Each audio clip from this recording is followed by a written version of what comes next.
तो दोस्तों ये हमारा कवर पेज होता है।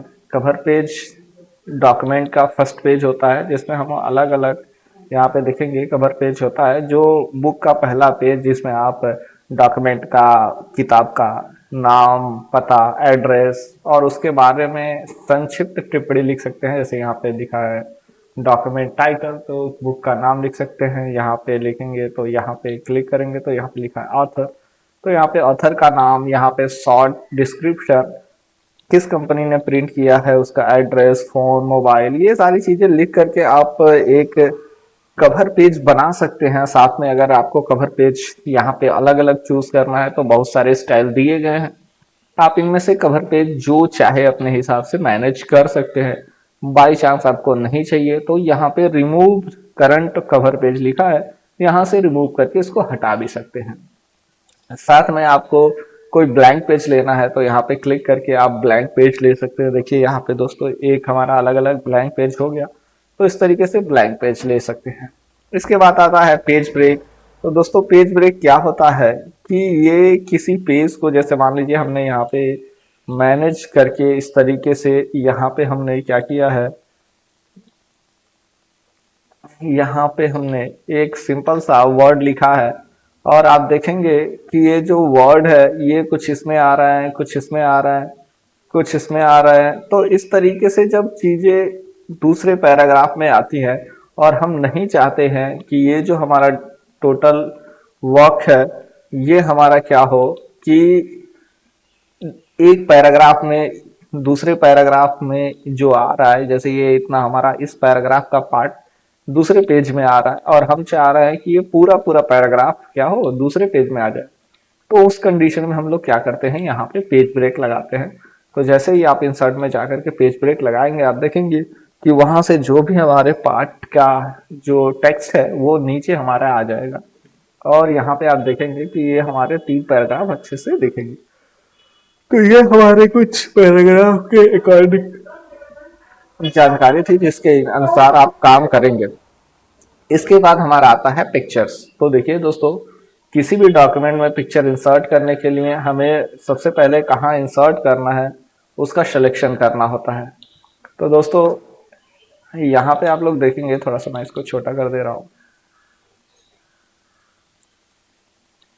तो अगर आपको यहाँ पे इंसर्ट करना है, यहाँ पे जैसे कर्सर जहाँ पे है वहां पे इंसर्ट करना है, तो वहां पे या जहाँ पे भी इंसर्ट करना है वहां पे सेलेक्ट करेंगे।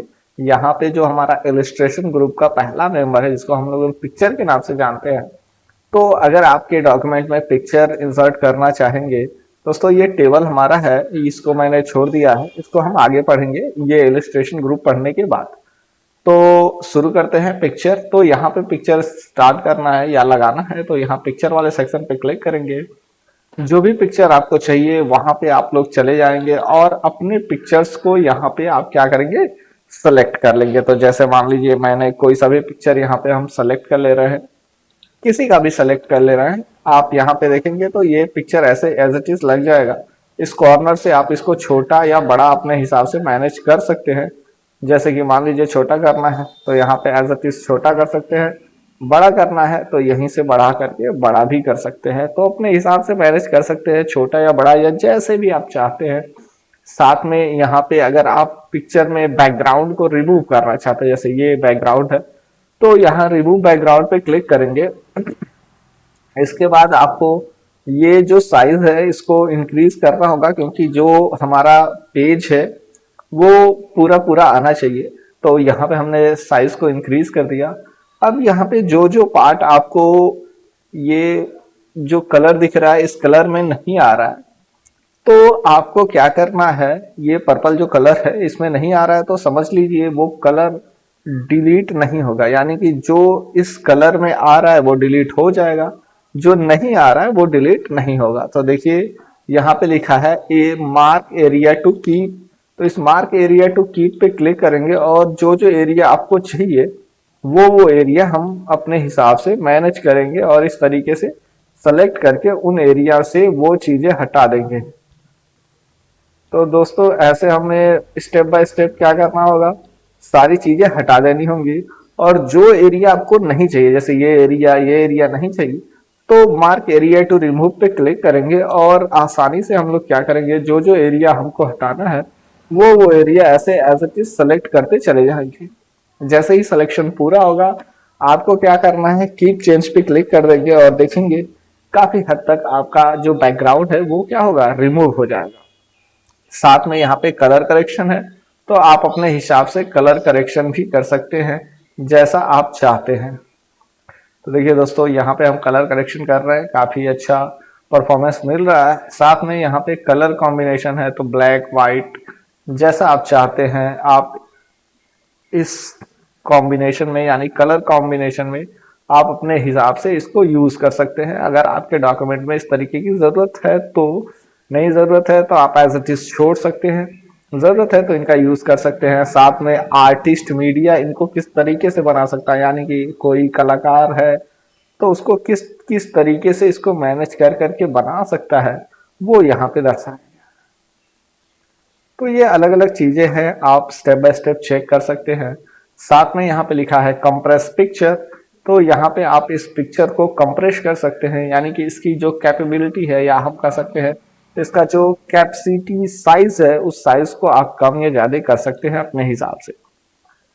साथ में अगर पिक्चर को चेंज करना है तो यहाँ पे पिक्चर सेलेक्ट करके चेंज करेंगे तो यहाँ पे ये पिक्चर चेंज हो जाएगा, जैसे कि आप देख रहे हैं। तो इस तरीके से पिक्चर चेंज हो सकता है। साथ में आप चाहते हैं कि जो हमने बैकग्राउंड डिलीट किया है, सारी चीजें किया है, कलर करेक्शन किया है, वो जैसे था वैसे हो जाए, तो यहाँ पे रीसेट कर देंगे तो ये नॉर्मल हो जाए।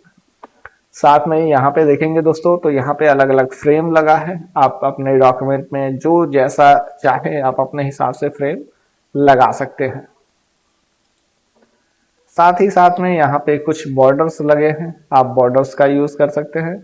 जैसा कि आप देख रहे हैं अलग अलग बॉर्डर्स लगे हैं, उनके वेट को हम बढ़ा सकते हैं अपने हिसाब से घटा भी सकते हैं। साथ में डैसेस लगे हैं, तो आप चाहेंगे तो यहाँ पे आप अलग अलग डैसेस भी लगा सकते हैं। जैसे यहाँ पे मैंने ये वाला सिलेक्शन किया, साथ में यहाँ पे आप देखेंगे बॉर्डर में चले जाएंगे, यहाँ पे डैसेस लगाने हैं, तो यहाँ पे अलग अलग डैसेस जब लगाएंगे, सॉरी यहाँ पे कलर आप लोग कर लेंगे। एक सेकंड दोस्तों, मैं आपको बता रहा हूँ। यहाँ पे हमने बॉर्डर लगा दिया है, जो भी आपको बॉर्डर लगाना है, साथ में उसका कलर कर देंगे ताकि अच्छे से पहचान हो। तो यहाँ पे देखिए दोस्तों, हमने कलर कर दिया। अब इसके बाद इस बॉर्डर में डैसेस लगाएंगे, जिस तरीके का डैसेस, तो यहाँ पे आप देखेंगे कि डैसेस लग जाएगा। तो जिस तरीके का डैसेस आप लगाना चाहते हैं आप डैसेस लगा सकते हैं। साथ में यहाँ पे आपको लिखा है पिक्चर इफेक्ट, तो यहाँ पे अलग अलग पिक्चर इफेक्ट आप लगा सकते हैं। तो ये अलग अलग इफेक्ट है, बॉबल है, सॉफ्ट एज है, ये आप अलग अलग अपने अकॉर्डिंग जैसा आप अपने डॉक्यूमेंट में यूज करना चाहते हैं।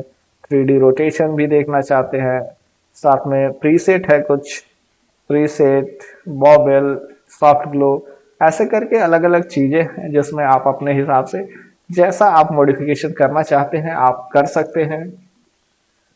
साथ में यहाँ पे आप देखेंगे तो यहाँ पे आपको लिखा होगा पोजीशन, क्या लिखा है, साथ में लिखा है दोस्तों लेआउट। लेआउट में भी देखेंगे तो ये हमारे अलग अलग लेआउट दिए गए हैं। आप अगर चाहते हैं कि इस तरीके से किसी डॉक्यूमेंट में लेआउट के अकॉर्डिंग वर्क हो तो आप इनका यूज कर सकते हैं, अदरवाइज एज इट इज छोड़ सकते हैं, कोई इशू नहीं है। साथ में यहाँ पे लिखा है पोजीशन। तो देखिए दोस्तों, पोजीशन क्या होता है कि इस इमेज को किस पोजीशन पे आप रखना चाहते हैं वो यहाँ से रख सकते हैं। जैसे first position, second position, third position, ऐसे करके अलग अलग है। इसको हम लोग फर्स्ट सेकंड थर्ड के नाम से नहीं जानते हैं, इसको हम लोग जानते हैं लेफ्ट और अपर लेफ्ट के नाम से जानते हैं। यहाँ upper middle, upper right, middle middle, middle left कर सकते हैं, मिडिल मिडिल कर सकते हैं, मिडिल राइट कर सकते हैं, डाउन लेफ्ट, डाउन मिडिल और डाउन राइट के नाम से जानते हैं। तो ये हमारा अलग अलग पोजीशन है। अगर आप डॉक्यूमेंट में अपने यूज करना चाहते हैं तो इन पोजीशन का यूज कर सकते हैं, अदरवाइज एज इट इज छोड़ सकते हैं। इसके बाद हमारा है रैप टेक्स्ट। तो देखिए जैसा इसका नाम है, रैपनेस होता है, मैंने पहले भी बताया था वीडियो में, रैपनेस होता है मोड़ना। तो ये रैप टेक्स्ट क्या करता है, अपने पिक्चर के अकॉर्डिंग टेक्स्ट को किस तरीके से मोड़ता है वो यहाँ से हम लोग सीखेंगे। जैसे हमारा पहला है स्क्वायर, जैसे ही स्क्वायर पे क्लिक करेंगे तो देखोगे कि यहाँ पे जहाँ पे भी पिक्चर करेंगे तो स्क्वायर के अकॉर्डिंग यहाँ पे सारे टेक्स्ट क्या हो रहे हैं, पिक्चर को छोड़ दे रहे हैं। साथ में यहाँ पे होगा टाइट। तो स्क्वायर और टाइट में बस इतना ही अंतर है कि टाइट जब करते हैं तो हमारा टेक्स्ट थोड़ा नजदीक आ जाता है और स्क्वायर करते हैं तो थोड़ा दूर दूर होता है। फिर उसके बाद होता है थ्रो। थ्रो में क्या होता है कि थ्रो मीन्स होता है फेंकना, तो जहां पे भी हम फेंकेंगे उसके अकॉर्डिंग हमारा टेक्स्ट क्या होगा, रैप हो जाएगा इसके अगल बगल। साथ में यहाँ पे है टॉप एंड बॉटम। तो टॉप एंड बॉटम करेंगे तो ऊपर और नीचे टेक्स्ट आएगा, जहां पे भी करेंगे टेक्स्ट या तो ऊपर हो जाएगा या तो नीचे हो जाएगा। इसके बाद है बिहाइंड टेक्स्ट, यानी टेक्स्ट के पीछे। तो आप देखेंगे कि सिंपल सा पार्ट है और यहाँ पे आप सिलेक्शन भी नहीं कर पा रहे हैं। इस तरीके से इमेज है जो टेक्स्ट के पीछे लगा हुआ है।